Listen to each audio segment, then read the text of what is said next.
बहावलनगर महकमा ज़राअत के ज़ेरे इंतजाम गवर्नमेंट कॉमर्स कॉलेज के हॉल में कपास की फसल में गुलाबी सुंडी के तदारुक के उन्वान से आगाही सेमिनार का इनकाद किया गया, जिसमें असिस्टेंट डायरेक्टर ज़राअत शेख महमूद इकबाल और ज़राअत ऑफिसर बहावलनगर मरकज आमिर इकबाल ने कॉलेज के तलबा को आगाह किया।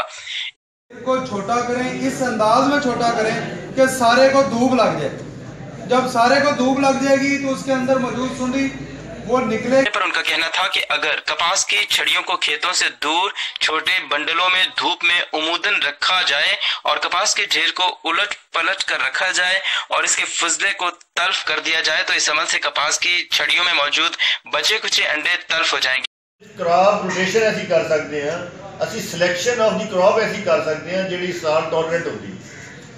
टिंडों में सरमाई नींद सोई रहती है और जब गर्म मौसम आता है तो कपास की फसल पर हमला कर देती है। आवर फसल है जिसकी देखभाल करके गुलाबी सुंडी के हमले को कंट्रोल किया जा सकता है।